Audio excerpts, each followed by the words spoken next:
цъкайте, цъкайте по екрана, Да. цъкайте и докато си на 12 цъкаш по екрана, обаче ставаш на 20. Какво ще правя с живота си? Вече съм завършил Ще училище. цъкаш у Kaufland. Не, защо да не си направя TikTok акаунт и да карам хората да цъкат по екрана? TikTok битките. Това е лесен начин на пари. Имаше проучване, бяха питали май в България, не знам къде беше това проучване, най-желаната това работа от децата, какво искат да работят, най-желаната работа. И те бяха като инфлуенсър, ютубър, тиктокър.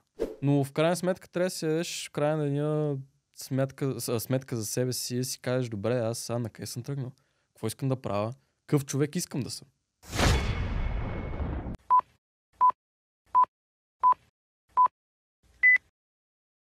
Здравейте на всички, аз съм Василяна, а вие сте в Big Picture Podcast. Този подкаст, както и заглавието го подсказва, ще говорим за голямата картина от живота. Вие го разбирайте както вие пожелаете. Моят гост днес е Марио Петков, по-известен като Ghostfront. Здравейте. Как си, Марио? Доста добре. Скоро не съм бил пред толкова много камери, така че чувствам супер. Ами ти? Добре се чувстваш. Аз също съм доста добре, доста развълнувана. Преди да продължим напред, искам да кажа, че този подкаст и това видео достигат до вас благодарение на Prestige Productions и с любезното съдействие на Зали за партията Контраст. Така, разкажи ни малко сега как се чувстваш, как е настроението. Ами, както казах преди малко, доста добре. От доста време съм снимал и не съм бил пред толкова камери, така че се чувствам добре пак да съм отново пред тях и да. Добре се чувстваш? Да. С какво се занимаваш към момента, тъй като не си бил пред толкова камери, каза? Ами, до този момент, преди както всички знаете, се занимавах с YouTube и клипове, но на този етап реших да премина малко повече към професионална кариера и в момента съм студент, последна година с веб дизайн и графична реклама, или по-скоро познатите на всички като UX UI. Също така хоббите имам рисуване и от време на време се интересувам от инвестиции и крипто. Това е страхотно. Да. Можеш ли ни да разкажеш малко повече за криптовалутите? Как тръгна в тази насока? За криптовалутите като цяло разбрах още когато бях едва 12 клас, не, 11 дори. Смятате колко ми беше скучно в училище и просто разгледах някакви клипчета за инвестиции. Рано първо видях клипчета за акции, обаче бях като твърде съм млад за това нещо, още не го разбирам. Трябват ми брокерски акаунт и 18 години нямах такова нещо. И после разбрах за криптото, тогава беше твърде ново и тъкмо навлизаше. И оттам започнах да гледам клипчета, да чета форуми и ми стана доста интересно като цяло замисъл на това нещо. И да, оттам започна да се интересувам от крипто. Звучи много интересно. Питам те, тъй като аз не съм въобще запозната с криптовалути, с биткоини, миткоини и така нататък. Обаче си ги чувал, нали? Чувала съм ги, разбира Добре, се. кажи ми кои валути си чувала. Единствено биткоин. Само биткоин? Само нищо биткоин, друго? да. Етерум нещо? Не, въобще. Добре, ако такива хора чуват вече за етерум, значи е време да продавате каквото имате. За това ми беше малко по-интересно да разкажеш. Тъй като много от хората те знаят като Ghostfront, с твоят псевдоним, с твоят канал. Да. Разкажи ни как започна да се занимаваш с YouTube? Откъде дойде? Като цяло това е много далечна история. Може би бях 7-ми клас, нещо подобно, 7-8 клас. И като цяло бях много срамежлив човек. Бях момчето въгъл и много срамувах от всичко и всеки. Но един приятел започна да снима клипчета и ми каза, айде да снимаме. И съм като, да, звучи ми готина идеята, съм пред камери да снимам нещо подобно. И още тогава имах една малка камера, като не е цифровите, които са апаратчетата и извадих и просто я сложих отстрани на компютъра. И реших, ще правя реакция. Какво ще правим? Най-много беше модерно, try not to laugh реакциите. Пускам клипчето, пускам камерата, записвам се, 7-ми клас, не знам какво става. Клипчето го снимам на английски. Английски е ужасен. Заснех клипчето, качих го. В интерес на истината почна да събира гледания. Разбира се, деца от другите, ако се го видяха това нещо, почнаха и подигравките. Но да, вече след това просто бях консистент. Дори не знам защо ми хареса и продължих да го правя. Просто намирах някакво удоволствие в това нещо, продължих да снимам и се понатрупаха клипчета. Изобщо не очаквах, че ще избухна. Тогава на времето имаше един пич в американски YouTube, Лифи се казва, и той правеше сатира клипчета. И като цяло това мен много ми беше интересно и това нещо беше, което гледах и което тогава съм бил пак на 7-8 клас, много неща не с някакво да гледам в YouTube. И това беше много интересно, като иска да направя нещо такова. Държа да те поздравя, че си продължил след всичките подигравки, тъй като това е една такава възраст, 7-ми клас, в която всички деца много се влияят от мнението на другите. Да. Като цяло иска да кажа към всички по-малки, по-голями на значение смисъл, правете каквото ви искат. И опитвайте колкото се може повече неща. Защото ако не опитате, вие все пак няма да разберете дали това нещо е за вас или не. Така че да. Това е много позитивно послание, наистина много добре. Ти в момента си в София, нали? Няма проблем да го кажа това нещо. Да, уча в София, студент съм в Новобългарски. Да. Как реши да дойдеш в София? Нали, в големия град, както казват всички, столицата? Да, нека първо почнем от това, че съм от Монтана аз, което е на 2 часа път някъде от София. Малко градче, но доста спокойно, мен ми хареса много. И като цяло при мен винаги нещата са ставали импулсивни. Смисъл, в 7-8 клас исках да уча програмиране. В последния момент отивам, записвам се език, записах се английски. При което вече идва 12 клас, пак решавам, че уча програмиране, купувам си една книга за програмиране, отварям, прочитам, че за подготовка трябва да решите 1200 математически задачи, съм като не. Просто ще се държа към рисуването и към визуалната част, защото от малко рисуване ми е хоби. И затова реших да бъде нещо близо по средата, защото не исках да уча точно рисуване и затова си викам веб дизайн, тогава беше сравнително ново. Не исках графичен, отново казвам, исках веб. И проверих възможностите ми. Възможностите ми бяха чужбина, които са адски скъпите. Също така, нов български беше тогава и мисля, че софийски тък му започваха такава програма, но се казваше плакат, нещо от този сорт, което не ми звучеше много добре. Да. Но да, в чужбина беше твърде скъпо, въпреки че можех да хвана някаква стипендия, но пак не ми харесваше да излеза от България. Не знам защо. Трудно ли ти беше цялото това приобщаване към големия град, тъй като няма какво да се лъжем, Монтана и София като големина и население са изключително различни. Как го прие това цялото нещо? Като цяло в началото, като дойдох в София, аз хубавото беше, че дойдох с приятели от старото ми училище, заедно записахме това нещо и реално имах някаква групичка с хора. И много не сме излизали някъде навън, така около София, да видим за какво стана въпрос като цяло. И започнах да ходим от време на време на евенти, неща като комикон, фестове, свързани с игри, компютри и такива неща. И с времето, прекарано в метрото, защото оттам се започва всичко, като дойдеш в малкия град веднага в метрото, защото е най-интересно нещо. И най-лесно за предвижване. В смисъл, метрото е много удобно и лесно, но вътре ето така. В смисъл, просто пълно с хора. Малко е депресиращо тази гледка, като виждаш толкова много хора, просто си представяш рат рейса, но пък един вид това е живот. В смисъл, има разлика между малкия и големия град, но пак казвам, аз съм излизал толкова много често, че да намеря някаква разлика. После като започнах в университета, карахме 1 година, запознах се с нови приятели, после 2-та година беше COVID, онлайн, с никой не се познавах. И накрая 3-та година започнах пак да излизам от време с колеги, да играем някакви билярд, такива неща. В момента за София мисля, че е окей. Ако намериш нещата и някои неща не ти правят толкова впечатления, примерно ако си окей с трафик и на валицата, София окей. Да, смятам, че това с трафика и с навалицата, с многото хора са неща, с които се свиква, когато малко поживееш тук. Предполагам, да. Който е седял повече, ще каже дали е така. Естествено, никога не е приятно и на никого не е приятно да седи в задръстване понеделник сутрин на 8:30. Не, то просто, примерно, ако сметнеш, да кажем, ти си на работа от колко 9 до 5, да кажем, трябва да станеш час и половина по-рано и час и половина по-късно пак се прибираш и 3 часа от този ден заминават.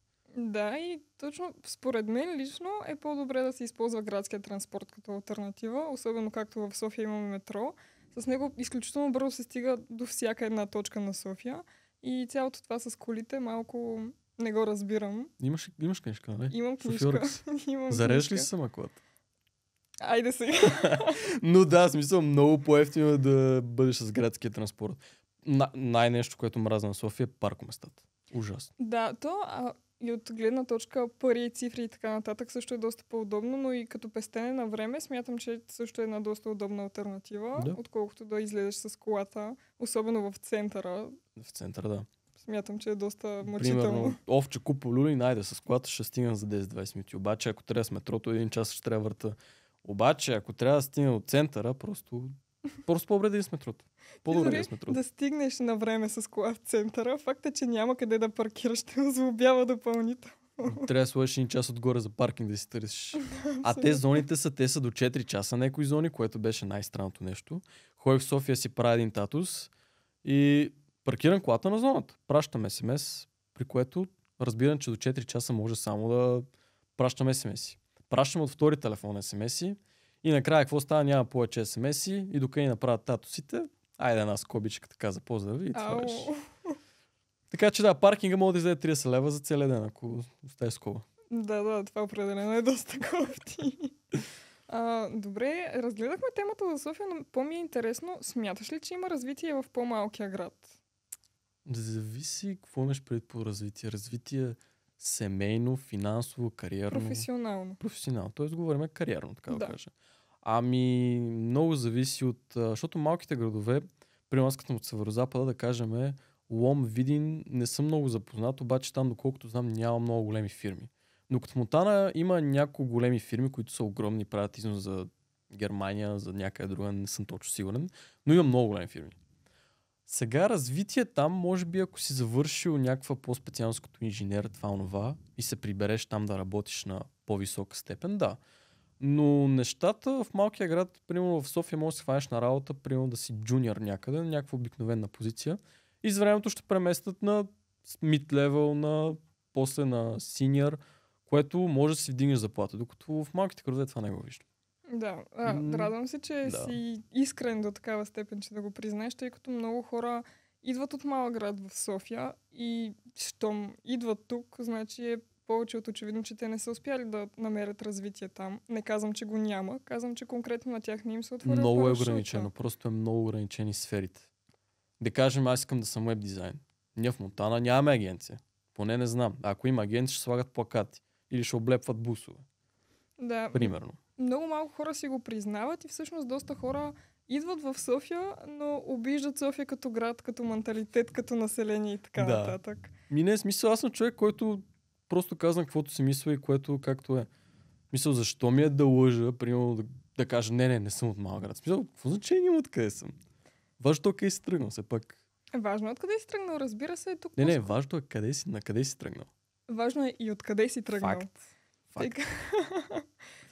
Тъй като смятам, че много от хората дошли от малки градове в София знаят, че няма развитие в малкия град, но някак си не искат да си признаят, че не са успели да го намерят и са се принудили да дойдат в столицата, която е доста мразена, ако трябва да сме напълно откровени. Тя е препълнена.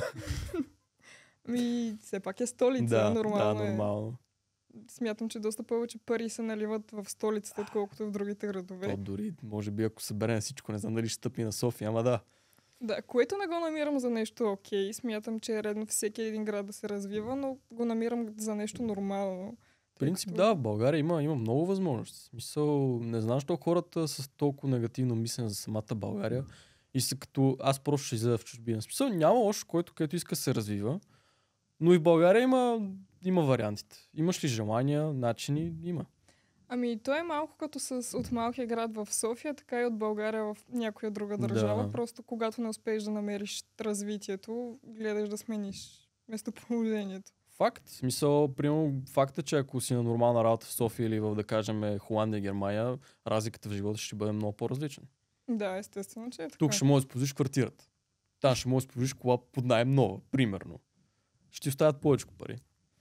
Пак смятам, че много зависи, тъй като това, че ще заминеш за друго място, не ти дава гаранция, че ще успееш да се развиеш, ще имаш пари, ще бъдеш успешен и така нататък. Много хора отиват и се прибират в България. Да, абсолютно много и са друго си дължи в България.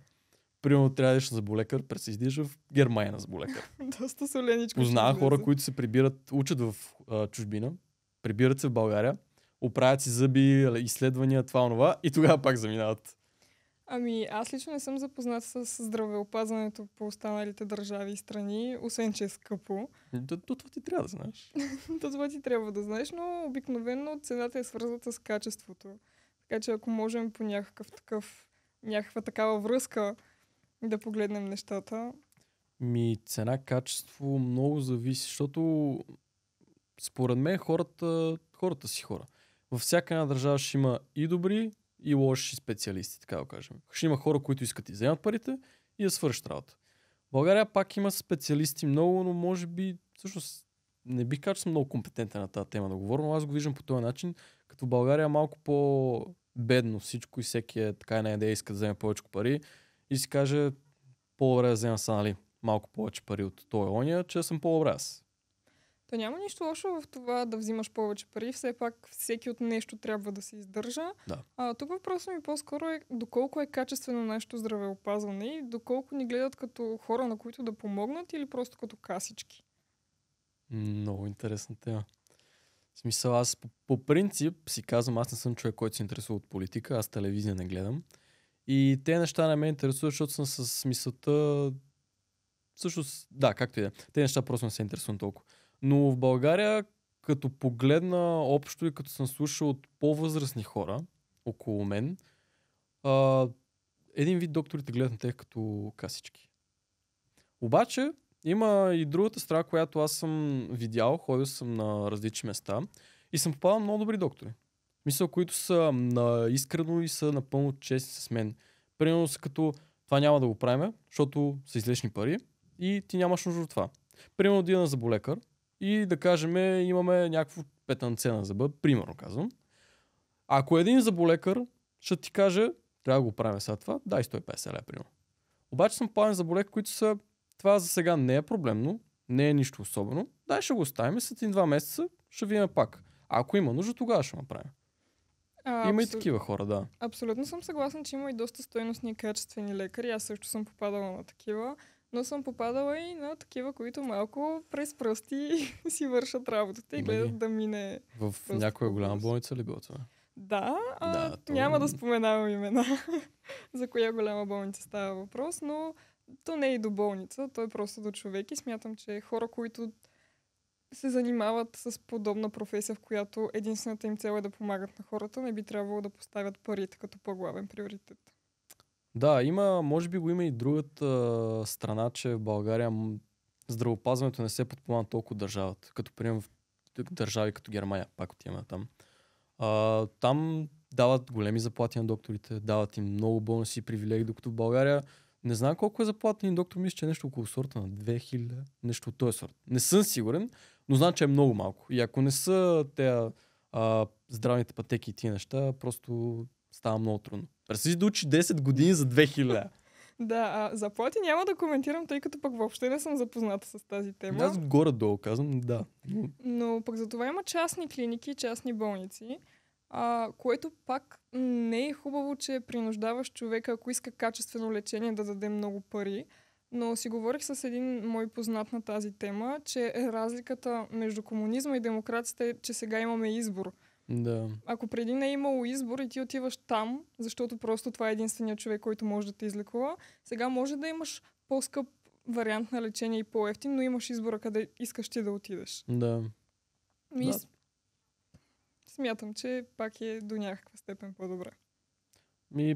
В крайна сметка стигаме до факта, че просто трябва да проучиш, да питаш хора за мнения и да избереш най-добре. Да.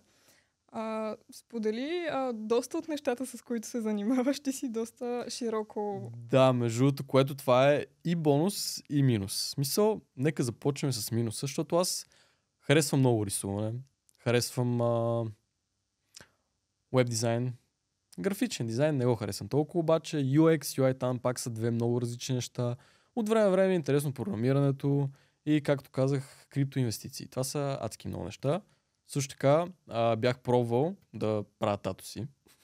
Правих тато си известно време. Просто мога да рисувам и майка ми беше като, що да пробваш? Вземи си една машинка и пробвай си като, да, добре да я ще пробвам. Пробвах, пак казвам, от на малък град, няма кой знае колко избор. Всеки идва, иска да му направя буквичка, цифричка и съм като, не съм калиграфа, искам да рисувам. И просто видях, че това няма да е моето. Но това пак ме навежда мисълта, че просто трябва да опитвате да разберете кое е ваше и кое не. Така че, да, смисъл, опитвам много неща и в момента лично се опитвам да се реализирам като дизайнер. През другото време да си развием Instagram акаунт за рисуване И каквото успея да заделвам и да инвестирам в крипто, акции и подобни неща. Това е страхотно. Аз лично не намирам минуси в това да се занимаваш с много неща. Единствения, може би, поне според мен, е, че колкото повече дни имаш под мишницата, толкова по-трудно ти става от към време и толкова по-малко внимание и качество можеш да отделиш към детайла на всяко едно нещо. То в главата ти просто има твърде много теми се преплитат. В смисъл, не е да кажем, представи си за един ден трябва да учиш по 3 предмета. Биология, химия, физика. Представи си да учиш това нещо за един ден, за по един час по нещо и накрая няма разбереш нищо. Затова, ако някой иска да занимава с много неща, хубаво е да се интересува, да си отделя време. При днеска това, утре това, други ден това и да се чете просто. В смисъл, това е. Абсолютно да. И след като вече си пробвал толкова много неща, според теб, как се виждаш след 10 години? Какво искаш да си постигнал? Това е много интересен въпрос. По принцип, знам, че не е хубаво да се говори така за толкова напред, но нещата, които аз лично си поставя като цел и искам да направя, едно от тях е да се развия и да си отворя фирма с приятели, надявам се, за веб дизайн, приложения и като цяло нещо подобно в тази дигиталната сфера, защото все пак имам познати, които учат много близки неща до моите и ще бъде много интересно и готино да направим нещо подобно. Какво още? Още си виждам, че се интересувам от крипто, освен ако крипто го няма след 10 години, което съмнявам се. Просто ще има акции поне. Да, това пак ще го има. Единствената ми мечта... Не единствената, но една от мечтите ми е да си купа Порше. Това е. Това е постижима мечта. Да, то смисъл хубаво се целиш до луната, все нещо ще оцелиш по пъта. Не, до звездите ще оцелиш луната, извинявам се. Няма проблеми. Но да, хубаво си поставят някакви много далечни цели, но пък и някакви кратки цели, защото все пак най-важното е baby step, в смисъл много малки крачки. 1% на ден, да, ако си по-добър, са 37% на година. Нещо такова беше. Така че малка 1% крачка за света, голяма крачка за човека. 1% звучи малко, но всеки ден има резултати. Всичките неща, които изброи, звучат страхотно и ти пожелавам успех, но Благодаря това, което ми направи впечатление, е, че никъде в бъдещите си планове няма YouTube и няма видеа. Тук ме закачи между другото. YouTube е много интересна тема. Като цяло имам може би над 600 заснети видеа. Малко или много, просто като отворя Adobe Premiere Pro и ми става лошо, като вече трябва да обработвам нещо. За в бъдеще, не че съм го отписал, но просто малко аудиторията ми порасна. В смисъл станаха на около моите години. И аз сега кажи ти на колко си. След един месец правя 20. Гледал ли си ми канал? Аз ти бях една от най-големите фенки, всъщност. И имам твоя тениска, когато бях на, да кажем, 12-13 години. Така че доста активно те следях. Така че да, това ми е мисълта. Смисъл, моята аудитория порасна на твоите години, са около твоята възраст. И аз не искам да хващам аудитория, не искам да хващам деца, не искам да съм забавачка.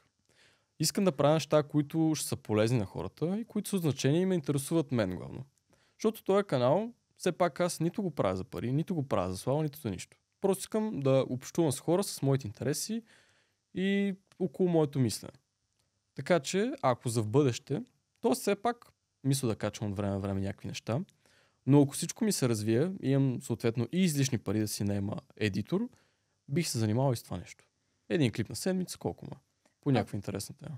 Ако предположим, че ще се занимаваш с това нещо и занапред, в какъв спектър искаш да го развиеш? До сегашния, в който бяха реакции, гейминг и така нататък, или напълно нова ниша? Ти ще гледаш реакции. Искам да кажа, че реакциите, когато са качествено направени, винаги ми оправят настроението. Добре, а колко често гледаш реакция, примерно? Така на седмица, колко често? На седмица не знам, но ако изхождаме от това колко често не се чувствам добре, значи доста често гледам реакции. Примерно, винаги се мени алгоритъма на YouTube на един човек. Защото, примерно, аз преди време съм гледал много гейминг. В момента ми излизат много клипчета, свързани с коли, крипто и дизайн. Гледаш нещата, които те интересуват. Така че да се връщам към реакции, нещо подобно, не бих казал, не е много ползотворно и много от хората вече на твоите години, около моите години, не бих гледал нещо подобно. Просто не ги интересува. Така че просто ако правя нещо, искам да бъде полезно и на хората. Да си кажа, това клипче, изгледал съм, фърлил съм 10 минути, 5 минути, обаче не ми е отнело толкова от времето и не се чувствам измамен се едно. Защото много хора имат, примерно, гледаш филм и ти става така гузно си като мале, може да свърша някаква работа, ама гледах филм. Примерно. Поне така ми случва на мен от време на време. Ами смятам, че точно това е хубаво на YouTube видеята, че са кратки и можеш да вземеш някаква информация от тях, без да се е наложило да отделиш 2, 3, 4 часа от времето си. Около 10-15 минути мисля, че е средностатистическата продължителност на... Даже мисля, че е около 8. Защото вече YouTube направиха на 8 минути слагат реклами. Ама да, смисъл 8 минути. Това звучи малко. Обаче преди години се гледаха клипчета по 30-40 минути. Аз съм качвал геймплей 30-40 минути, хората го гледат. Сега ти не можеш да задържиш вниманието за 4 секунди. Мисъл, то TikTok, то са Reels, то не знам какво стана човек. Мисъл, бях гледал някакво поручване на децата в училище, им е по-малко attention span, вниманието от на златна рибка и на катерица. Мисъл, аз по-добре говоря с катерица. Повече не държи вниманието. Не знам, аз просто по мое време, като бях, не че съм много стара, съм 01 набор, но имахме телефони, можех да си гледам в тях, обаче какво толкова да видя? Той имаше един Инстаграм, дори беше само снимки, нямаше чат, имаше Фейсбук, даже не знам дали беше на Месенджер, просто имаше Фейсбук, май имаше и Месенджер, и това беше социалните мрежи. То друго няма какво.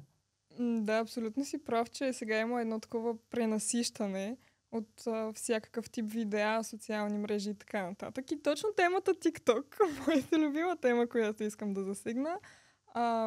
Какво мислиш за TikTok като цяло? Като цяло? Да. Източник на допамин. Това е TikTok. Лично според мен. На бърз допамин, да съм по-точен даже. Да, правилно се изрази. Тъй като аз имах един разговор с едно момче много свежо, Стилян Георгиев, ако гледаш това, поздрави. С него коментирахме темата TikTok и всъщност той ме светна на това, че в Китай, китайският TikTok е изцяло с образователна цел. И в този ред на мисли смятам, че ако се използва за образователни цели и за информация, не е лоша платформа. Ами да, смисъл платформата е добра, зависи как си направиш алгоритъма. Нещо хубаво на TikTok е алгоритъмът ти. Алгоритъмът ти е адски добър. Не знам AI ли какво го прави този алгоритъм, обаче е много добър. Гледаш едно клипче и почва всичките 15 други са едни същи. Да, докъде абсолютно. просто не затвориш TikTok и го отвориш на другия ден. Но да, алгоритъмът е много добър и това за Китай аз го бях виждал. Те са баннали половината инфлуенсъри, американци и това. Да не ги гледат. И просто пробутват всичко на Америка. Цялата... Това да си губиш времето, го пробутват на други страни и те си държат при тях TikTok съвсем... Те дори TikTok не се казва TikTok. Нещо друго беше. Казваш по друг начин, но както и да е. Но да, смисъл TikTok за източник на информация, на бърза информация, да. Примерно да кажем, искам да си правя поручване за Хикс нещо, отварям TikTok, той човек ми дава 3 подточки, аз тия 3 подточки ги отварям някъде в интернет и ги проучвам. Така го виждам аз. А не TikTok да ми е чисти източник на информация. Да, то и няма как да е чисти източник на информация, поради проста причина, че TikTok видеята са кратки. Това има идеята. Да, то не може примерно 10, даже една минута клипче в TikTok и после отидеш в университет или някъде на лекция, на семинар, вебинар, това 2-3 часа. В смисъл... Смятам, че хората вече започнахме доста да се оттекчаваме от по-дългите неща от сорта на лекции, на книги, на филми, на видеа. И главният виновник за това смятам, че е TikTok. Да, бързия. Тук цяло TikTok въведаха просто бързия стандарт на клипчета, бързата форма на клипчета. И оттам вече почнаха останалите, защото Facebook, Instagram, те няма как да изгубят пари от това нещо и почваме и те също нещо правят. Моята статистика и моите лични наблюдения са, че доста от твоите колеги ютубъри се пренасочиха към TikTok, за да творят там. Факт. Много лесни гледания са там. Мисъл просто да избухнеше сравнително по-лесно, отколкото в YouTube. В YouTube трябва да положиш малко старания, защото ти там се конкурираш с други ютубъри, други продуценти, студия вече, защото вече в YouTube много студия, много огромни фирми работи там. YouTube вече е бизнес. Едно време беше... Хората можеха като хоби да го ползват, но вече е бизнес. Всичко се прави за пари там. И в TikTok, да, същата работа е. Но много хора отиваха в TikTok, защото по-лесно се събират гледания, по-лесно се събира аудитория, по-лесно се правят промоция, примерно. Защото казвам, ще направя една промоция за YouTube минута и половина. Трябва да обработя, трябва всичко. Ако трябва да правя промоция за TikTok, здравейте хора, така и така, купете си. Това е готово. Се направя стори в Instagram. Добре, не смяташ ли, че това до голяма степен би изместило YouTube? Не. Не мисля. В смисъл, ако една качествена фирма иска да си направи първо, което е реклама, тя ще си направи собствен канал. Да, виждал съм много големи фирми, BMW, Mercedes, това си правят рекламите в TikTok. Но нещото им, главното им нещо е YouTube.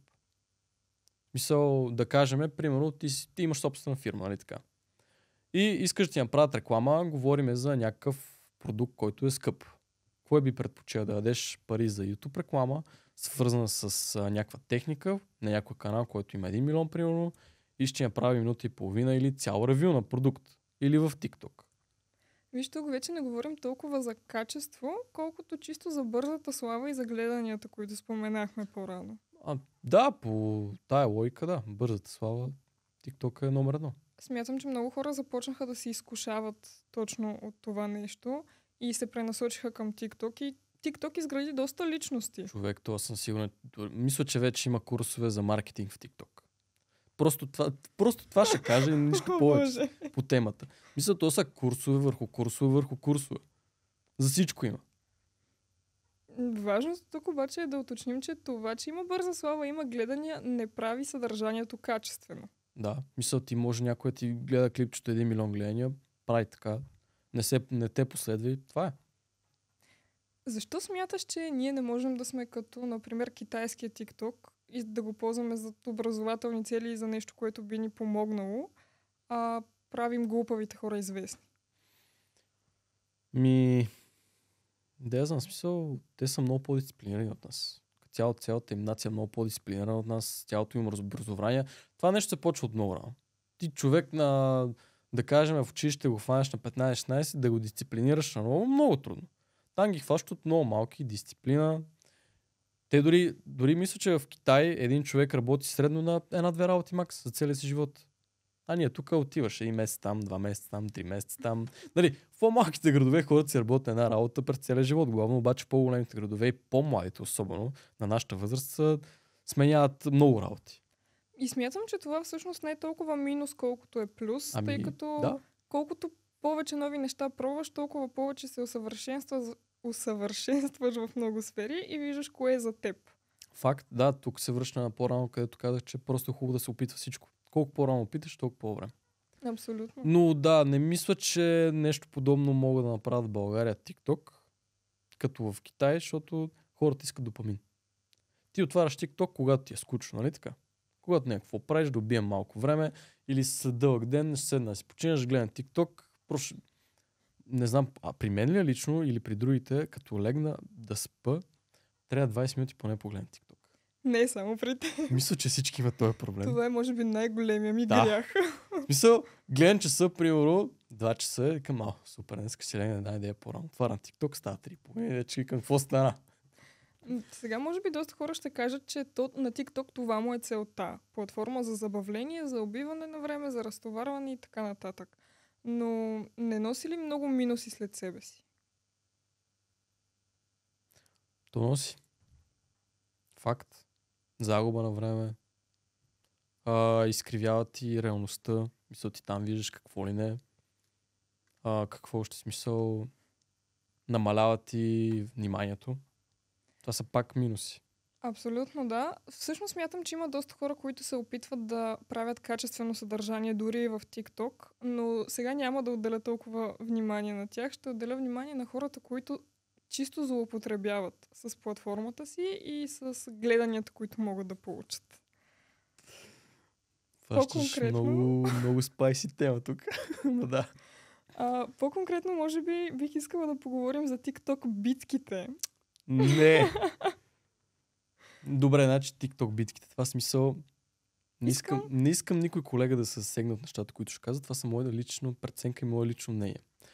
Но TikTok битките, това е лесен начин на пари. Хората ще кажат, добре, ходи прави ти. Не искам. Просто не виждам, че е окей, според мен не е окей да правя битка с даден човек, да карам хората да цъкат по екраните, да ми пращат розички и още неща, за които аз не им давам никаква стойност. В смисъл, аз като съм забелязал TikTok битките, те се мажат с кал, с сапун, с не знам си какво брашно. Извиняй, това ли му целта, това ли му готиното? По-добре да ида да стримам в Twitch, да играя някаква игра и да някакъв контент да правя. Отколкото съм на някакъв лайф и да моля хората за пари. А няма да споменавам конкретни личности и конкретни И по-добре. имена. Смятам, че всеки сам може да се досети за какви хора става на въпрос. Но доколко са виновни те или просто хората, които им дават пари?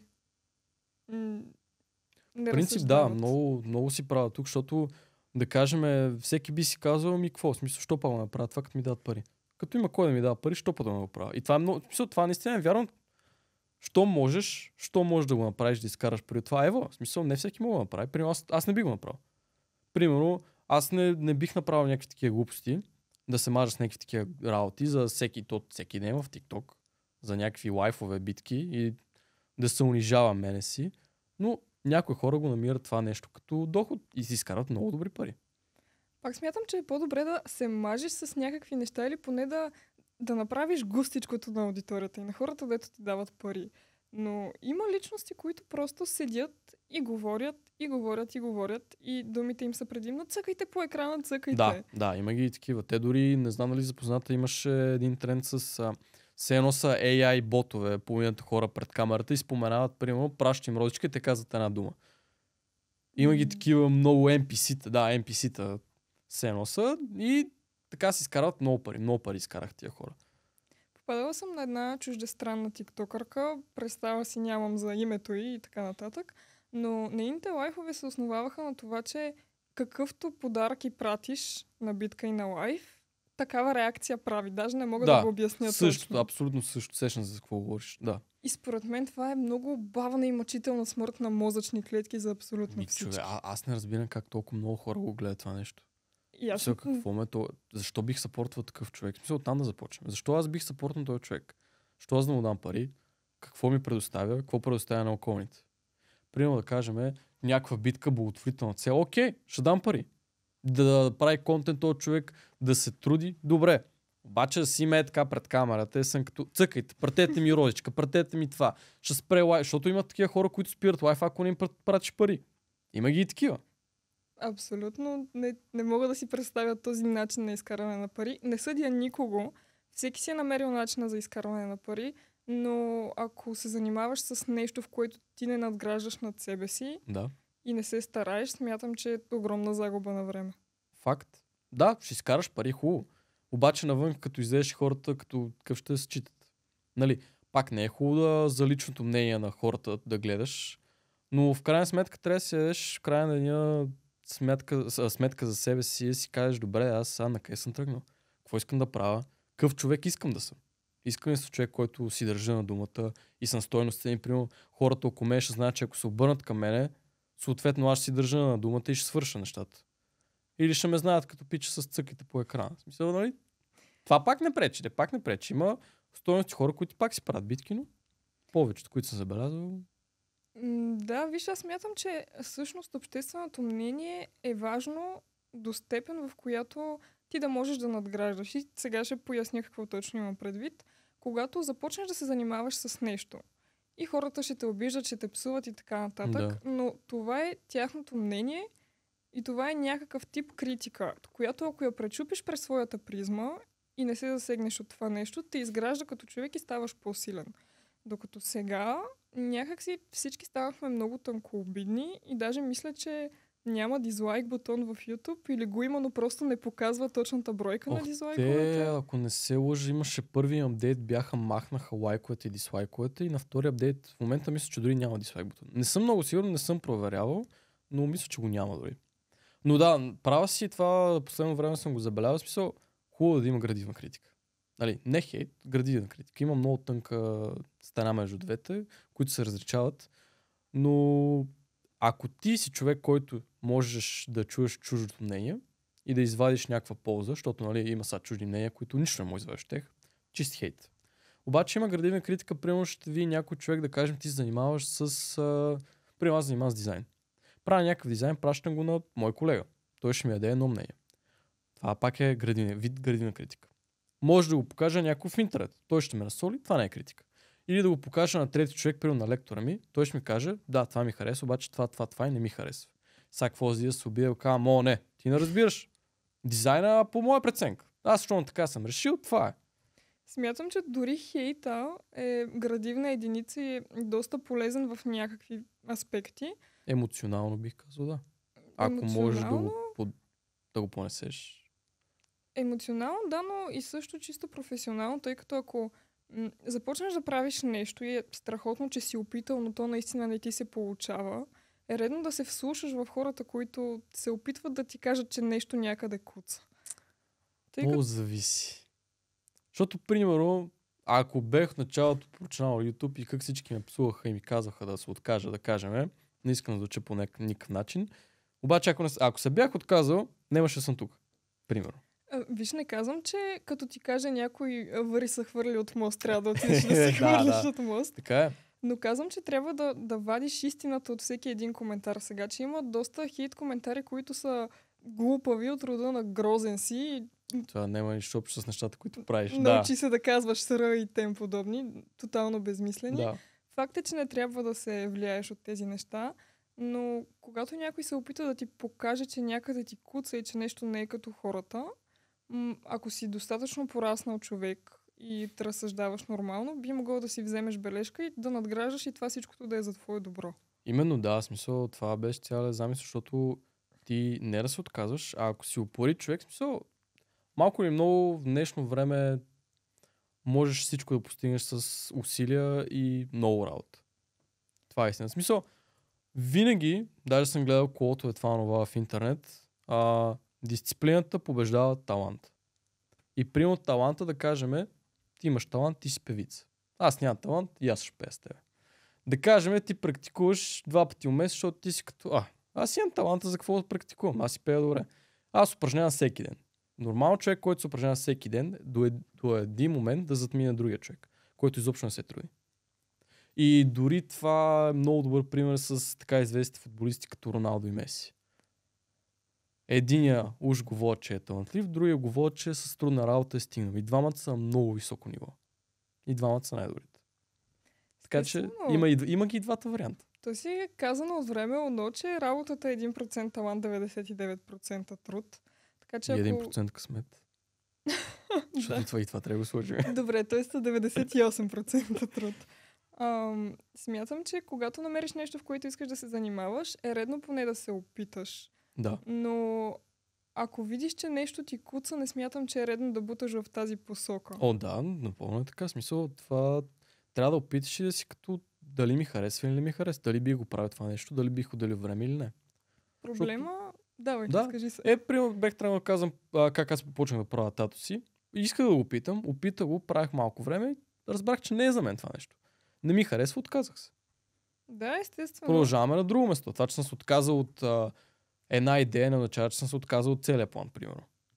Смятам, че вече хората станаха много, как да кажа, нямат реална оценка за себе си, не са способни на самокритичност и не могат да погледнат нещата от реалната гледна точка, защото ги е страх да признаят, че в нещо не ги бива, че в нещо... Самочувствие без покритие.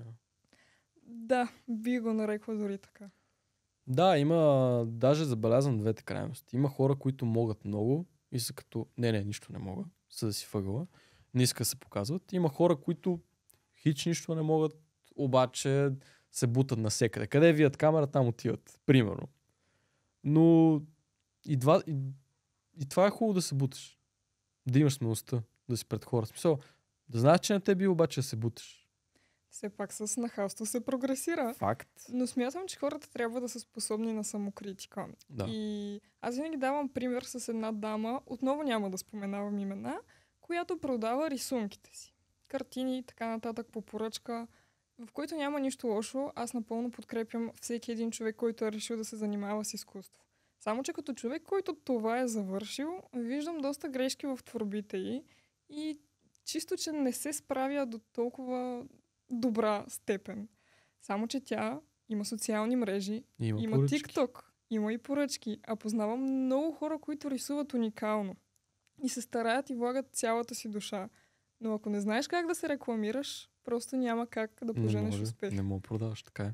Да, отново се връщаме на темата, че социалните мрежи доста изкривяват представата за това кое е добре и кое не е. Всъщност, по-скоро въпросът тук е кой се рекламира добре и кой достига до повече хора. Ами да, социалната мрежа, в смисъл, това е най-големия маркетинг. Това е, вижте, напоследък всичко се премести там. Нали, останаха много малко фирми, като примерно Coca-Cola, които се още държат на рекламни бусове, на кампании и такива неща. Това са фирми с много пари. Обаче всичките по-малки фирми разбират, че таргетите им са в социалните мрежи. Много по-ефтино да пуснеш една Инстаграм реклама, отколкото да направиш реклама по телевизията, по радиото или където и било. И няма да е толкова ефективна.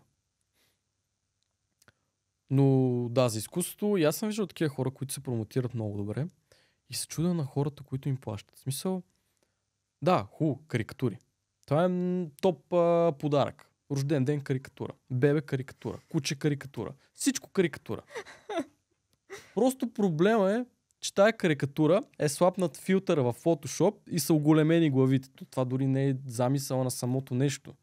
И искат пари за това нещо. Ами всичко това идва от хора, които не са запознати с изкуството и с това как всъщност се случват нещата. И ако ти не си се занимавал с рисуване до момента и не знаеш как стават нещата, ти няма как реално да прецениш кое нещо става и кое не е толкова добро. И това е причината, поради която се случва цялата търговия. Напоследък виждам хора, къде много добре се преценяват толкова типа. Като искат 50-100 лева за някаква карикатура и виждаш, че тя просто не е добре направена. То се вижда, че е отнело не повече от 20 минути за това нещо. То дори виждал съм напоследък най-тренди нещото е, пращаш снимка, те дори не я рисуват, те просто слагат един филтър отгоре. И се едно рисунка. Да ми вземат пари за това нещо е срамно, като има хора, които ще дадат 5-6 часа да те нарисуват и ще вземат 20 лева, примерно. Което 20 лева нещо време не знам какво ще направиш, ама примерно. Ами, отново идваме на темата с самочувствието, тъй като много хора, които се справят добре, нямат самочувствието, че се справят добре и че могат да вдигнат цените или да си оценят на голяма цена труда. И хората реално ще купуват техните произведения, понеже те държат на качеството и държат на това как е изпълнено. Това според мен, знаеш къде пак идва. Пак от социалните мрежи. Човек, който има 1000 последователя, прави много добри работи, обаче не получава, просто не знае как се промотира, не се промотира добре. Избира по 50-60 лайка на стори. И от другата страна имаме Facebook и Instagram страница с 20 000 последователи, които правят дадени рисунки и ги препродават за много по-високи цени. Те имат него, защото имат хора за тях. Има маркетинг, има кой да ги следва тия хора. Съответно, те имат самочувство, че могат да продават това нещо и то по-висока цена. Въртим случаем и пак стигаме до въпроса социални мрежи. И че всъщност те са малкото зрънце, което вече не знам колко е малко, което разваля всичко. Колкото може да спомогне, толкова може и да развали много хора от към психика, от към много. Да, така, защото ти имаш достъп и виждаш, примерно, не знам при вас момичета как е, но примерно при нас момчетата, една голяма част, да кажем, отваряме TikTok, YouTube, където да отвориме, виждам хора на 16, 17, 18, 20 години и са като, виж ме, направих 1 милион този месец, купих си ламбо, яхта, ти какво правиш? И ти си просто един такъв, вече ти става тъпо и си викаш, добре, какво правиш в живота си? А това са единици. Да кажем, 1 милион, един човек ще бъде такъв. Това са единици. И всеки като гледа нещо подобно си казва, добре, аз съм отрепка, нищо не става от мене, виж ме, аз съм по-стар от това, къде има ламбо, да кажем, и ти почваш да си прецакваш мозъка и си мислиш какви глупости, да се селф-далпаш, да се... Как беше? Как беше? Да, както и да е. Да се занижаваш. Да се подценяваш. Да, да се подценяваш, занижаваш и това не е добре на психиката ти, защото ти няма да имаш нито мотивацията, нито желанието да седнеш и свършиш работата.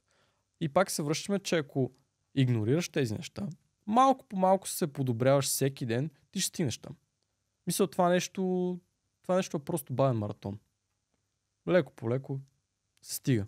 Социалните мрежи доста изкривяват представата за успешен човек, за начин на живот и така нататък, тъй като там се показват предимно прекрасни моменти, всичко е цветя и рози, когато се покаже нещо по-тежко, автоматично има хейт коментари и ти сега съжаление ли просиш. Има хора, които го използват като начин за гледания и за съжаление, но смятам, че е хубаво в социалните мрежи да се показват нещата така както са, точно за да не втълпяваме на младите хора, че те не са достатъчни, че има някакъв проблем, че трябва да изглеждаш така, за да си успешен или трябва да правиш това, за да си успешен. Просто в днешно време бутат много грешна представа на хората в лицата. Под новините, в интернет, абсолютно всяка. Мисля, просто... не е добре положението. С две думи не е добре. Не е добре положението. Но да, трябва просто да намериш определените инфлуенсъри, хора. Много ми е странна тази дума инфлуенсър като цяло. Но да, човек, който има власт и потиква определени чувства в друг човек. Трябва да ги намериш тези хора, които те карат да се чувстваш добре, които те мотивират и които показват истината как е. Сега като си заговорихме така на тема инфлуенсъри, аз лично не смятам, че има истински инфлуенсъри в България. Има единици. Хора, които правят нещо стойностно. Останалите смятам, че все още си лежат на детската си аудитория, което няма нищо лошо. Не казвам, че децата не са качествена аудитория, но смятам, че ако ти имаш влияние единствено върху деца и това те кара да си вдигнеш самочувствието, че си велик инфлуенсър, е голям проблем. Ама толкова си велик смисъл от тебе аудитория тия деца. В крайна сметка, извинявай, да съм на 27-8 примерно, защото горе на толкова са колегите, да са на толкова години и да се кефа, че аудиторията ми от 9 годишни смисъл, не знам. То ми достави удоволствие, като се размия с някакъв мол, ме поздрави, приема ми каже здрасти, как си гледал с ни клиповете преди. Супер. Ако си забелязал, на фен срещите, които всички организират масово, има само деца. Да, това е масовата аудитория. Това е един от причините аз да спра да снимам. Но да, това е масовата аудитория. Което, отново казвам, няма нищо лошо. Децата не са по-малко качествени фенове. Те са бъдещето. Те са бъдещето, но е лошо, че те са бъдещето, защото не ги захранваме с правилното. Принципно да, зависи от каква гледна точка. Примерно, ако гледаш от гледна точка на развитие и кариера, тези, които излизат сега в момента и ще бъдат висшисти, ще изкарат дипломи и се конкурират с теб за работно място, те смисъл много по-зле са нещата при тях. Когато давам прост пример. Не казвам, има единици винаги. Цъкайте по екрана, цъкайте и докато си на 12 цъкаш по екрана, обаче ставаш на 20. Какво ще правя с живота си? Вече съм завършил училище. Ще цъкаш у Kaufland. Не, защото да не си направя TikTok акаунт и да карам хората да цъкат по екрана? Имаше проучване, бяха питали май в България, не знам къде беше това проучване, най-желаната работа от децата, какво искат да работят, най-желаната работа. И те бяха като инфлуенсър, ютубър, тиктокър. Смятаме ли го това за нормално? Явно в днешно време. То не е нормално, то просто се свиква с него. Да, това е новото нормално. Мисля, едно време, като питаш за те, какво искаш? Полицай, космонавт, ще карам самолет. Сега какво искаш? Тиктокър. Ще правя битки. Смисъл? Некво не знам, странно ми е. Смятам, че това до голяма степен развали цялостното мислене и то да беше само на децата, щеше да е хубаво, но и на много от възрастните хора, тъй като мисля, че за всички повече от ясно, че цъкайте по екрана, не цъкат само деца. Човек, знаеш колко пъти съм бил някъде, първо се разхождам или съди някъде и виждам мъже на 40-50 годишна възраст, даже да не кажем и по-възрастни. Примерно те са на строеж, работят. Съдът човек, гледат на телефоните, пушат цигарите, кафето и носят, чуят най-големите прости. Аз не вярвам, че TikTok може да има такива неща, като мина покрай човек и видя какво гледат и какво слушат. То е трагично. Между другото, това е едно, може би, непопулярно мнение, може би пък е много популярно, просто не съм го коментирала с друг човек. Възрастните мъже, които цъкат по екрана на момиченцата инфлуенсърки, мисля, че е ясно какво точно искат от тях. И мисля, че е ясно, че искат да направят някакво впечатление. И това си е като от едно време. Опитваш се да свалиш жената по някакъв начин, само че ако тогава е било с букет, с нещо друго, сега розички. Сега е розичка в TikTok. Добре, ето го целият план. Имаме момиче на 16 годишна възраст. това момиче, примерно, гледа TikTok, вижда скъпи обувки, чантички, това. Искаме да си купиме чанта Louis Vuitton, примерно. 4000 евро, да кажем. Което ми навежда мисълта, защо в София има толкова много фейк Баленсиаги? Що всеки втори ходи в София с фейк Баленсиага? Обувки. А само в София ли е? Аз това забелязах. Аз Монтана почти не излизам, но в София разминавам се вчера в Парадайса 12 човека. 12 човека до мен с Баленсиага. Някой може с истински, но повечето беха деца на 13 години. Отново стигаме до темата, че когато нямаш достатъчно самочувствие, се опитваш да изпъкнеш с някакви маркови или в случая не толкова маркови дрехи. Те пак, те са 400 лева фоловекс, човек. Каква е тази реплика? 400 лева, купи си 2 чифта Найка. Не го разбирам. Но да, нека да се върна, че се отклоних малко. Имаме момиче, което иска да си вземе нещо, да се изтъкне, защото все пак трябва да се промотираш днешно време. Какво правим? Правиме TikTok, почваме битки, правиме гримче, правиме се хубава, показваме се пред камерата. Идват тези мъже, които казвам, започват да цъкат и да дават гифтове. Вместо да купим на децата нещо, ние ще дадем 20 лева на еди коя си от еди къде си, за гифт за розичка, примерно. Само и само тя да му каже името. Просто мозъка толкова брейнлаш, че наистина. Това е изключително тъжно, като го представи така. Той е един кръговрат. Нормален човек на нормална заплата, дори да не е нормален, няма значение какъв човек е, си дава парите за някакво момиче, което дори няма 18 и пише какви ли не глупости в чата. Тя го игнорира. Разбира се, че не е приятно. Мисля, че е приятно такова нещо. Ти си момиче. Не би ти било приятно. Не. Обаче, като ти дават пари и знаеш, че този човек е някакъв онлайн, ще му кажеш: о, здрасти, мерси за розичката. Взимаш си ти парите, той се получава толкова внимание. Всички са доволни. Това всъщност е като новата проституция. Да, така е казано. Дори този бизнес успяха да изместят така с по-мързали вариант. Да, OnlyFans. Та тема да не говорим. Какво стана въпрос? Нека да я подхванем всъщност. Темата OnlyFans. Темата OnlyFans, не знам смисъл, това са много интересни теми, защото тук се преплитат вече феминизъм, не знам си какво, не знам си що. И вече от другата страна имаш хора, които си продават тялото за Netflix subscription. Много жени най-вероятно ще ме наръкат пикми за думите, които ще изкажа сега. Имате пълното право да го направите. Напълно съм съгласна, че всеки има тяло и може да прави каквото иска с него. Но не намирам по никакъв начин за морално начинът ти на изкарване на пари да бъде чрез снимане на интимните ти зони, интимните ти части. Да, в смисъл тая тема, всеки, който каквото иска, му да прави. Единственото нещо, което ще кажа е, че тези хора са смели наистина да го направят това нещо и те наистина не им пука за общественото мнение. Да, проблемът е, че там отиваш ти пак в една сфера, в която ти сравняваш и състезаваш с хиляди други инфлуенсърки. Защото има и мъже, има и жени. Не знам, не съм отварял, не знам какво има. Не съм гледал, не се интересувам такова нещо. Но да, пълно е с хора, които се промотират. Сега ти се снимаш гола, окей, качваш снимки, качваш интимни неща, обаче в края на деня може да се обскаря двама човека, ти му изкараш 30 лева. Така че ти пак развиваш канал с тялото си. Това де-факто е проституция, колкото и хората ще скочат срещу мен, че не е вярно. Но ако използваш тялото си, за да печелиш пари, това си е най-древната професия в света. Най-древната. Просто в момента е дигитализирана. И всичко е по-лесно.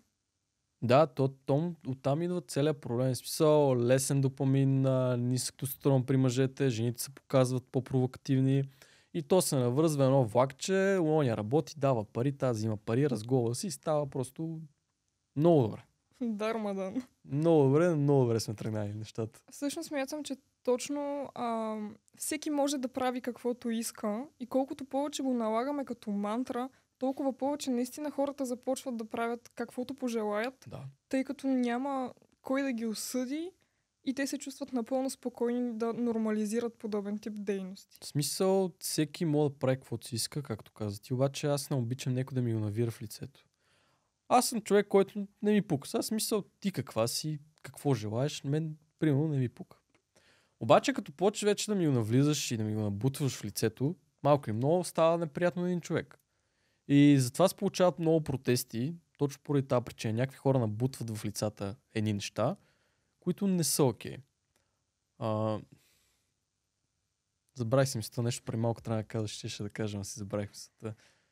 Всъщност смятам, че ако ние си затваряме очите за всички тези неща, защото не ни влизат в полезрението и не са наша работа, това един ден ще повлияе както на нас, така и на нашите деца, така и на нашите внуци. Да, и отиваме към голямата картина. Не е сериозно, примерно в Америка правим протести за едно нещо. Оттам имаме OnlyFansърки, оттам имаме ютубъри, тиктокъри, които се правят на NPC-та на улицата. От другата страна се преместваме в Европа. В Европа имаме война. Хората се стрелят, умират. Оня оттам се снима гол. В смисъл, просто и от другата страна отиваме в Африка, там стават някакви атентати, глупости, става просто много шарена картина.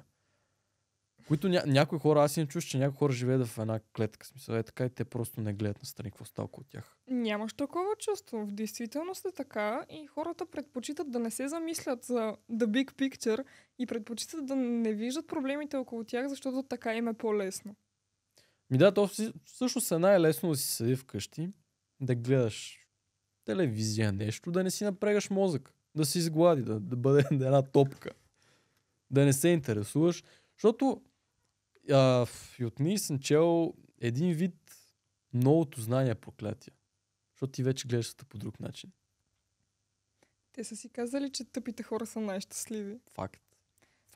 Но смятам, че колкото повече се интересуваш и забелязваш проблемите, това е толкова по-добре за теб. Да, и по-подготвен си. Колкото повече хора започнат да го виждат, имаме по-реален шанс за промяна. В днешно време наистина има малко хора с подобни мисления, но виждал съм, срещам хора, качествени стойности, които мислят в правилна посока. И има малко инфлуенсъри, които помагат за това нещо и правят някакво като мувмент, така да го кажем. Има ги и такива.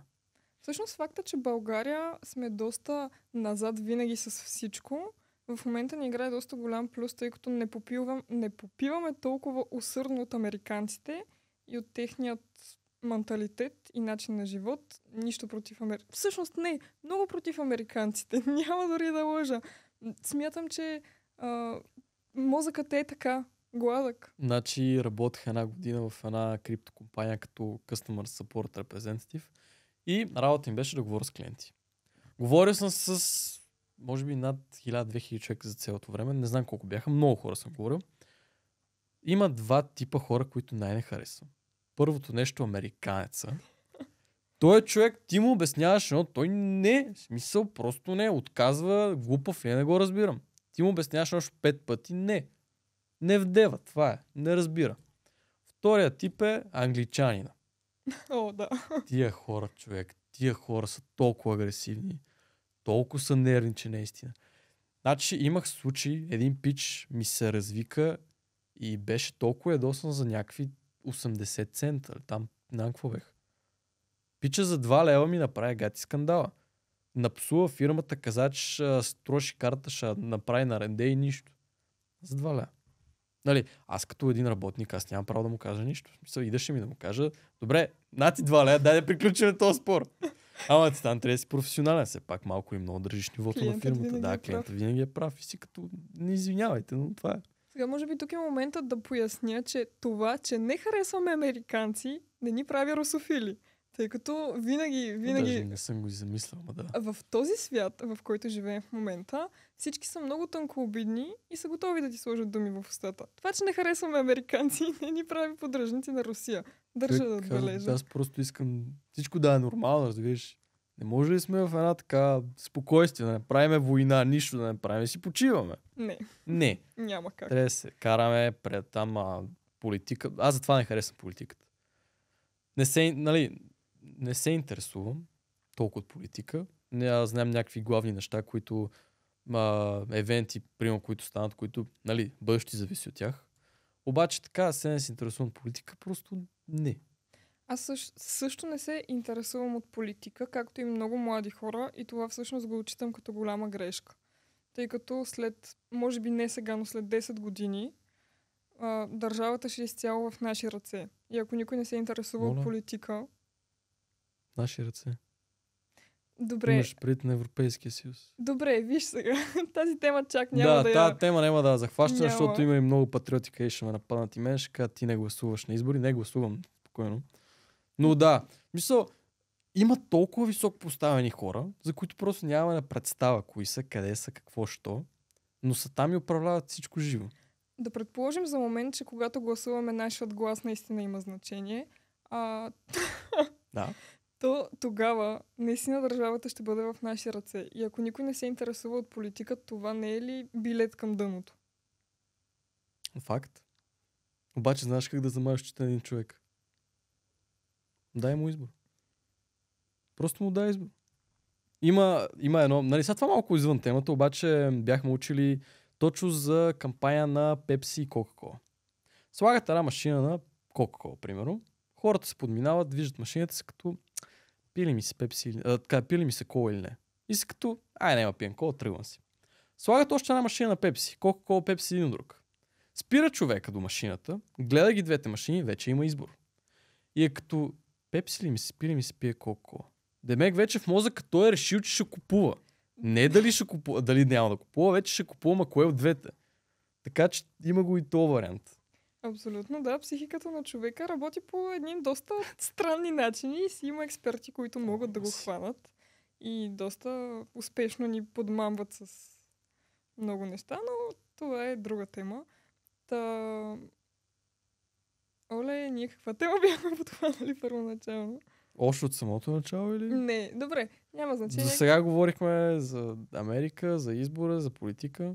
За политика говорихме. Да, няма да коментираме политиката. Да, политиката не е нашата силна страна. Оставяме на страна. Има по-компетентни хора, те ще си говорят. Да, всъщност, първоначално тръгнахме от там, че хората, ще си го кажа направо, изпростяваме. Изпростяваме до голяма степен не заради социалните мрежи, а за съдържанието там. Той като спада на всеко едно поколение. То всичко спада, човек. И всъщност тези така западни ценности, европейски ценности, които идват, то е ясно, че ще се случи в някакъв момент. Както и ще навлезе еврото, и това е напълно нормално, така и всичките тия ценности ще навлязат. Но младото поколение вече ги гледаме като чиста монета. Възрастните имат някакви предразсъди.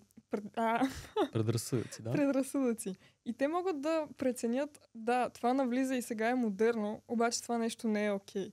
Докато младите не разсъждаваме точно по този начин. Не смяташ? В принцип и това е така, обаче съм виждал много прости възрастни хора. Сега не искам да съм група или нещо, но обаче съм виждал и такива хора. Но да, младите по-лесно ни се променят мозъци с тази социална мрежа и се налива една информация в тях и това е. Не смятам, че възрастните са по-умни. Смятам, че имат... Да, не казвам. По-скоро морални опит. Ценности. Имат опит, имат битова интелигентност по-скоро. И са видяли изключително много от живота и това изгражда някаква интелигентност, но това не те прави чисто разсъждаващ човек. Има си плюсовете да видиш повече от този живот, защото все пак съм виждал много хора, които са дизреспектфул, така да нямат уважение и респект към по-възрастните. И са като, това аз на колко години съм, няма значение какъв съм. Да, това е факт. На колко години си не ти определя умствения капацитет и през какво си минал.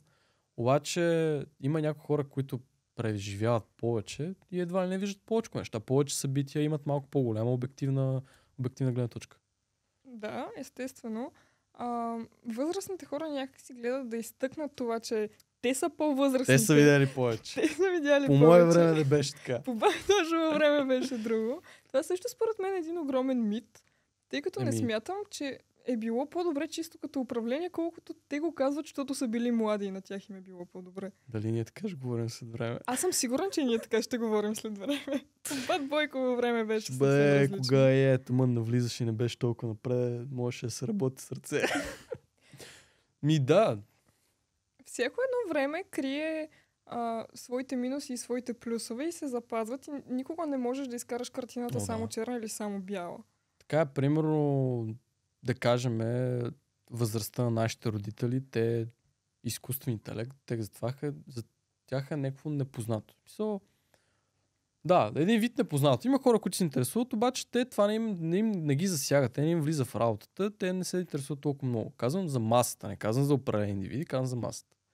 После, при нас вече изкуствен интелект е нещо ново, нещо, което навлиза. И за нас е окей. След, да кажем, 30-40 години този изкуствен интелект ще стане на едни нива, които за нас няма да бъдат понятни. И ще сме като, по наше време си беше друго, беше си по-добре, сега това не е също. Може би така се променят нещата. Нещата винаги се променят и... Ще направим подкаст 30 години, пази горе. Да. Живи и здрави да сме. Най-важното. Всички да лайкнат видеото, ако искат още Да, и да един цъкат по подкаст. екраните. Ако тогава глобалното затопляне ни съсипе, май. Ако Сигурно. сме живи до тогава, живи и здрави, Дано, то живи и времето ще здрави, покаже. да. Да, абсолютно е така. Възрастните хора имат техните разбирания за живота и разбират от някои неща. Вече колкото по-напред отиваме във времето, има толкова повече нови неща, от които ти няма как да си в крак с всичко. Да. Така? Но конкретно за изкуствения интелект всъщност се носи с две остриета и аз лично не го подкрепям. Между и аз. Да, улеснява работата, обаче аз съм в такава сфера, в която половината ми работа и изкуствен интелект може да свърши. Да, мога да използвам изкуствен интелект, обаче, примерно, ако е един дизайнер с изкуствен интелект, може да го използва на добри нива, защото след време такъв изкуствен интелект ще пуснат за фирмите, че просто няма наистина. И един дизайнер ще върши работа на 5 други. То къде ли сега няма работа, къде ли са 10 години няма да има още толкова работа? Да, това не измества ли изключително много човека, образованието и всичко, за което ти си се трудил с нещо, което... Измества. Но какво образование, човек? Вече всичко е курсове, всеки кара курс. Виж, няма значение. Няма значение дали си карал образование или курс, ако ти можеш да научиш достатъчно неща. Факт. Аз съм на мнение, че висшето образование трябва да го запишеш, ако наистина имаш нужда от него. А не ако просто имаш, там да има нещо. Да, свободно време, излишни финанси.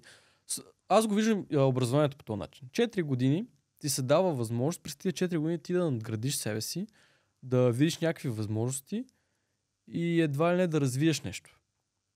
Това са тия 4 години. Просто не е задължително да ходиш на университет. Ти можеш да учиш от интернет от всякъде. Което ме вежда на другата мисъл. Има хора, които карат курс за 3 месеца и вече се пишеме програмист, дизайнер, маркетинг специалист. Извинявай, човек, ти си карал 3 месеца курс. Сега, нали, хубаво, браво, изкарал си го. Добре, бъди нормален човек. Защо трябва да си тъкваш? Имам курс, вижте ми имам курс. Изкарал съм го. И знаеш, най-често става, отиваш на работа и са като добре, имаш това и това, имаш тия курсове.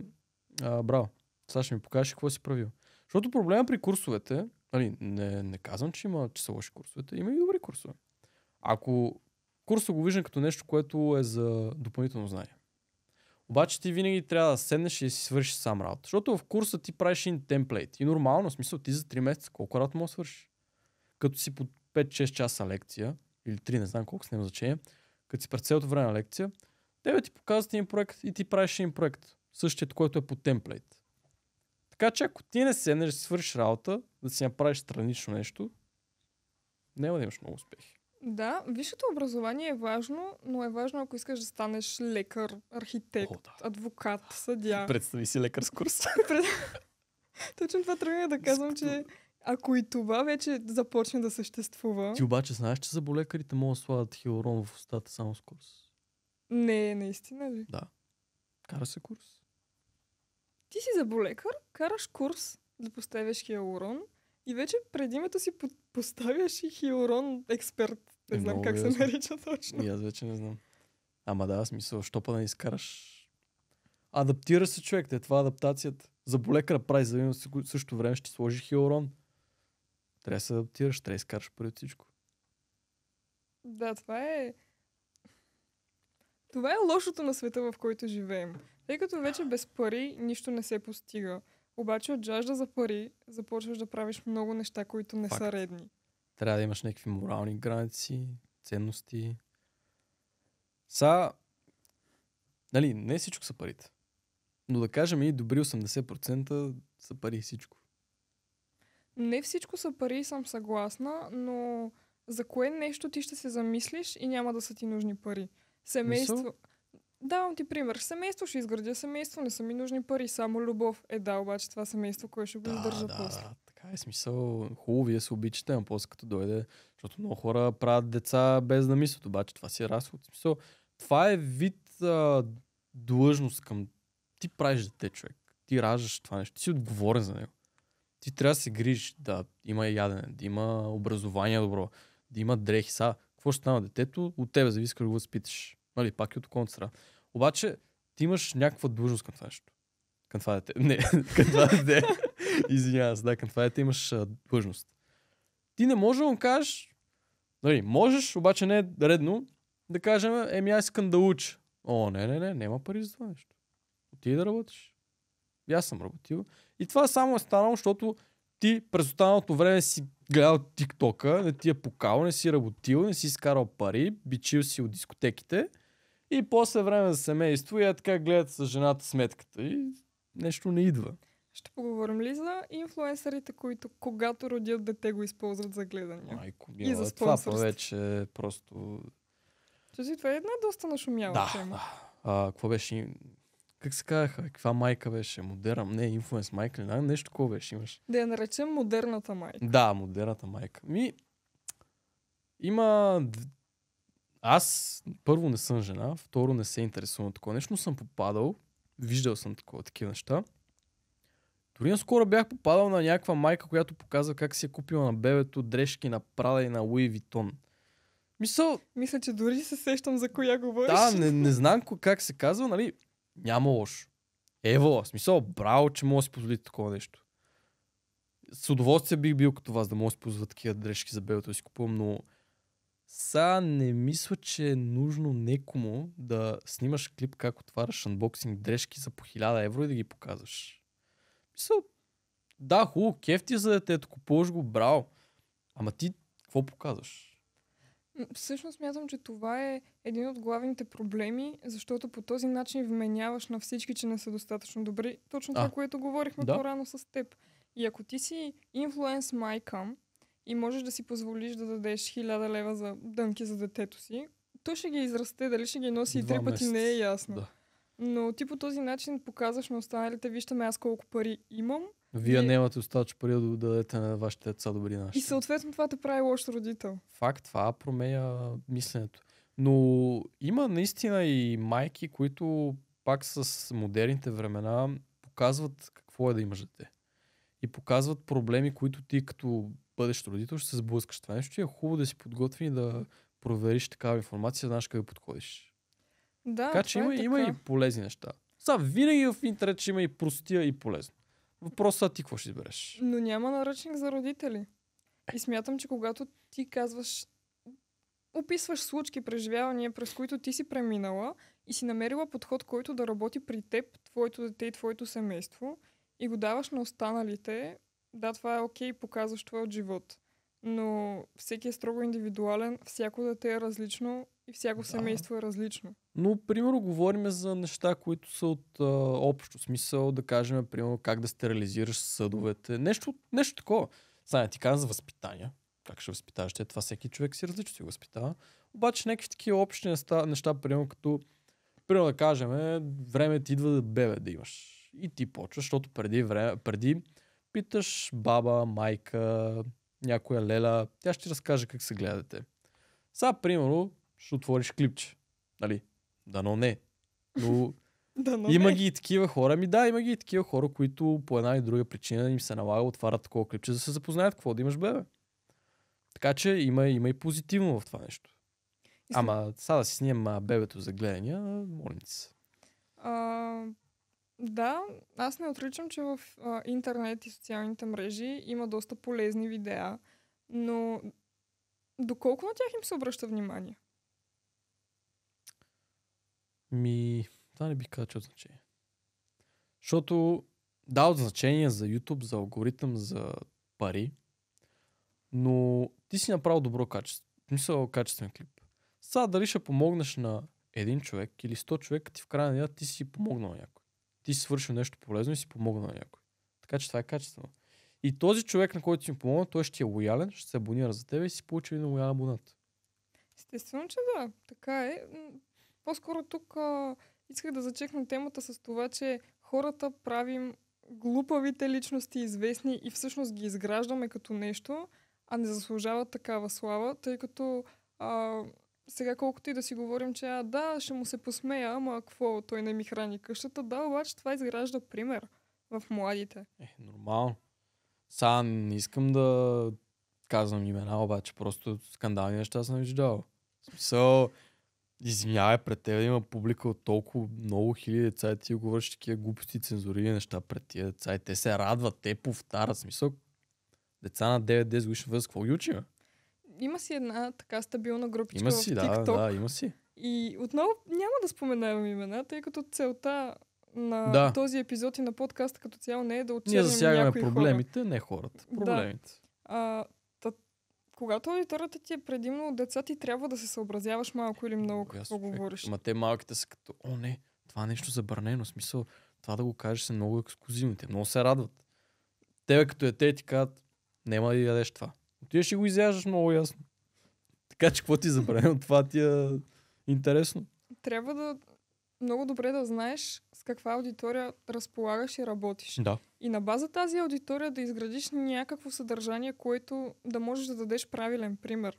Така е. Тъй като децата са като пластелин. Да. Както ги изградиш и както ги моделираш, така ще си останат. И ако ти им показваш ще ми го подадеш ли? Ти го каза. Аз го казах. Смятам, че...